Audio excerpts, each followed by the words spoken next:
나눌 말씀은 예레미야 9장 17절부터 26절까지의 말씀입니다. 오늘 본문을 보면 하나님이 곡하는 여자들을 불러 모으라고 말씀하십니다. 하나님은 왜 곡하는 여자들을 불러 모으라고 하시는가?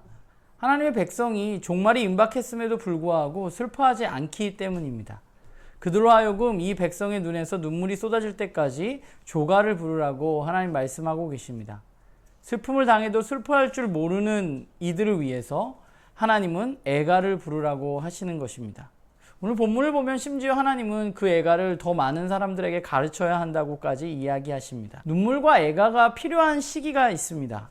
아픔을 당하고 수치를 당해도 울지 않는다는 것은 그 슬픔과 수치를 제대로 받아들이지 못하고 있다는 것입니다.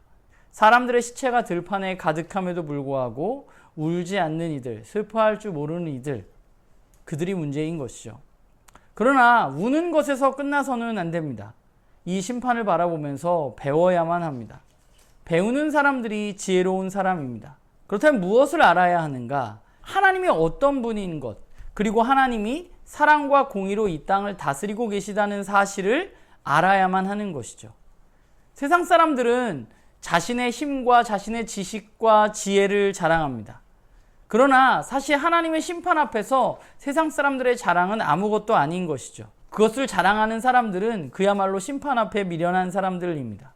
진짜 지혜로운 사람은 심판 앞에서 하나님을 깊이 알아가고 하나님이 말씀하심을, 하나님의 성품을 깨달아가는 사람입니다. 하나님은 악을 심판하십니다. 이스라엘은 자신들이 할례를 받았기 때문에 이 심판에서 면제될 것이라고 생각했지만 하나님은 할례자나 무할례자나 모두 심판할 것이라고 말씀하십니다. 하나님 원하시는 것은 무엇인가 보면 육체의 할례가 아니라 마음의 할례를 받는 것입니다.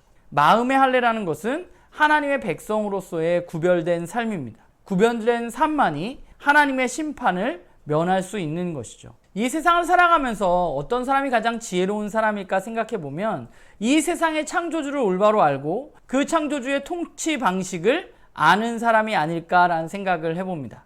하나님은 공의로운 하나님이시기 때문에 악을 심판하시는 분이시죠. 그리고 하나님의 완전한 심판이 임할 날이 올 것입니다. 이 심판을 아는 사람이 지혜로운 사람이죠. 그렇다면 누가 이 심판에서 하나님의 백성으로 판결받을 수 있을까? 이스라엘 사람들은 육체의 할례라고 생각했지만 또 오늘 누군가는 교회에 다니는 것 또는 세례를 받은 것으로 생각할 수 있겠지만 그러나 그 판결의 기준은 마음의 할례를 받은 자라고 하나님 말씀하십니다. 마음의 할례를 받은 사람의 특징은 무엇일까요?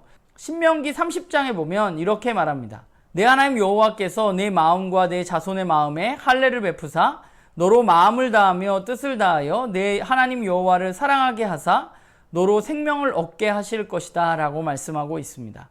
마음의 할례를 받은 자는 결국 마음을 다하고 뜻을 다해서 하나님을 사랑하는 사람들이고 하나님을 사랑하는 사람들은 하나님의 말씀을 따라서 살아가는 사람들입니다.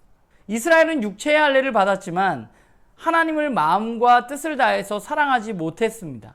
그렇기 때문에 심판을 받는 것이죠. 이제 우리는 마음의 할례를 받아서 하나님을 마음과 뜻을 다해서 사랑하는 사람들이 되어야만 합니다. 하나님을 사랑한다는 것은 결국 하나님의 말씀에 순종하는 삶을 사는 것입니다. 하나님이 진짜 우리의 삶의 주인 되시는 삶이 필요한 것이죠. 결국 우리가 하나님의 말씀대로 살아갈 때 우리는 하나님의 심판 가운데 하나님의 백성이라고 하나님이 판결해 주실 것입니다. 오늘도 우리는 말씀 앞에 서서 그 말씀을 듣습니다. 결국 하나님의 백성의 삶에 있어서 가장 중요한 것은 하나님을 주인으로 여기고 그분의 말씀에 순종하는 것이겠죠.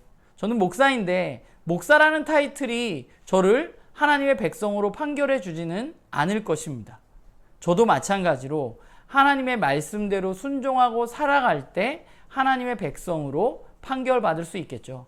결국 우리 모두가 마찬가지입니다. 어떤 직분이나 우리의 세례나 내가 지금 교회에 나가고 있는 것보다 더 중요한 것은 바로 내가 하나님을 전심으로 사랑하고 하나님의 말씀대로 살아가고 있느냐 하는 것이겠죠. 우리 모두가 하나님을 사랑하고 하나님의 말씀대로 살아가는 우리 모두가 되기를 주님의 이름으로 부탁을 드립니다.